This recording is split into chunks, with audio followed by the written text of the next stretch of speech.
tempat tidur. Kalau sudah 24 yang positif, itu berarti secara logika tunggu dulu 24 ini sembuh dan dikeluarkan, baru nanti yang positif-positif lain boleh masuk.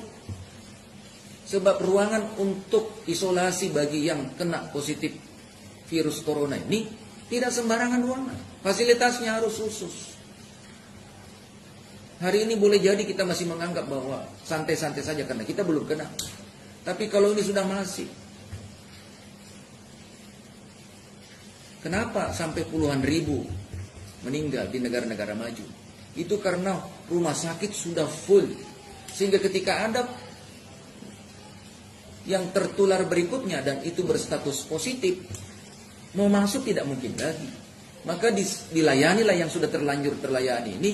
Tapi khusus yang belum masuk dibiarkan aja karena rumah sakit sudah angkat tangan. Itu kalau terjadi di Kabupaten Berau, kira-kira apa yang mau kita lakukan? Puskesmas tidak bisa melayani. Mau nanti suatu saat dokter akan bilang, kalau ada, mohon maaf, ruangan penuh, Bapak pulang, terserah, layani sendiri diri Anda. Itu yang saya khawatirkan Bapak-Bapak dan saudara sekalian. Maka mari, apa yang saya sampaikan hari ini jangan dianggap remeh Bapak-Bapak dan saudara-saudara sekalian. Kalau kita ingin Berau ini masih ingin hidup umur panjang dan sehat, mari kita mencoba berpikir jernih. Dan perlu dipahami bersama bahwa teman-teman yang menyebabkan salah satu sumber virus corona ini adalah teman-teman kita yang selama ini boleh jadi tidak pernah terperhitungkan oleh mereka. Semuanya adalah orang-orang soleh, orang baik insya Allah. Artinya yang saya ingin sampaikan adalah, kalau di bulan suci Ramadan ini kita melaksanakan salat tarawih berjamaah, sementara interaksi sebelumnya ini adalah mereka-mereka yang ahli masjid, ahli ibadah, yang boleh jadi mereka ini adalah sudah rajin dan banyak interaksi dengan saudara-saudara kita yang selama ini juga tidak sadari kalau tertular. Apa kira-kira yang terjadi Bapak-Bapak dan saudara-saudara sekalian? Boleh jadi Bapak-Bapak sekalian di Kabupaten Berau nanti, tunggu nanti tanggal mainnya, tanggal waktunya akan jadi booming, bahwa kita akan positif sekian puluh orang, bahkan ratusan orang. Kalau sudah sampai terjadi situasi ini, saya ingin mengatakan dan berkesimpulan, boleh jadi pemerintah kabupaten angkat tangan karena kita tidak sanggup baru sekali. Dan perlu disadari petugas rumah sakit kita ini terbatas. Dari keterbatasan itu harus dikelompokkan lagi menjadi 4 kelompok, bahkan 5 kelompok. Karena 1 minggu bertugas, itu 3 minggu harus dikarantina, 2 minggu dikarantina, 1 minggu untuk ketemu dengan keluarga. Baru nanti tugas lagi berikutnya. Itu kalau yang bertugas ini nggak ada yang terkena virus corona. Kalau ada, itu diistirahatkan total, nggak boleh, bahkan dia sendiri yang akan dirawat. Nah, oleh karenanya saudaraku sekalian, mari sadari ini.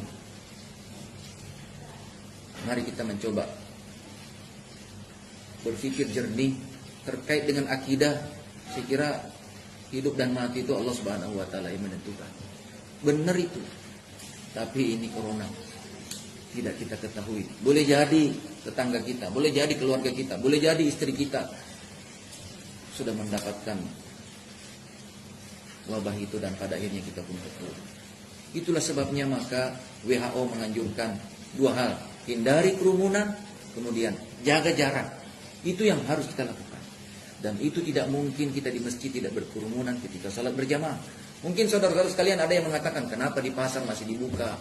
Di pasar insya Allah kita bisa atur ketika mereka pahami, kita saling, yang belanja dan yang membeli itu paling tidak, yang menjual dan yang membeli bisa menjaga jarak. Begitu juga bisa disiapkan cuci tangan supaya menghindari, terus pakai masker.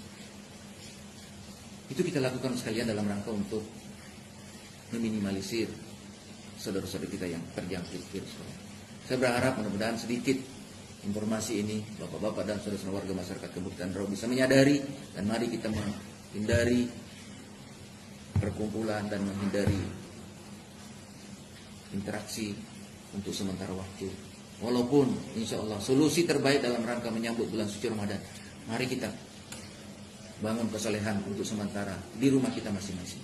Insya Allah salat tarawih, qiyamul lail, buka puasa bersama dengan keluarga, kemudian saling memberikan tausiah, saling memberikan bimbingan keluarga.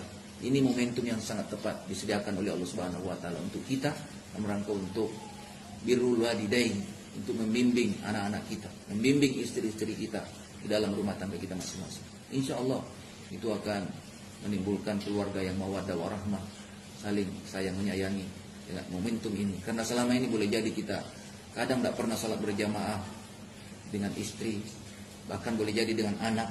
Itu pun kalau kita salat di masjid hanya sampai di situ kemudian pulang, nggak ada interaksi. Tapi di rumah, dan momentum ini Allah Subhanahu wa taala siapkan kepada kita untuk saling usahakan kita 5 waktu salat berjamaah dengan keluarga, kemudian saling memberikan tausiah. Insya Allah saya berkeyakinan ada nilai tambah yang luar biasa yang akan kita dapatkan. Walaupun boleh jadi untuk sementara waktu hati kita menjerit karena tidak bisa datang ke masjid, tetapi Allah Subhanahu wa taala pasti setiap ada musibah, ada masalah, pasti Allah Subhanahu wa taala memberikan hikmah di balik semua musibah itu. Terima kasih atas segala perhatian dan kesungguhannya untuk bersama-sama menjaga diri. Mudah-mudahan Allah Subhanahu wa taala membersamai dan melindungi kita semua. Assalamualaikum warahmatullahi wabarakatuh.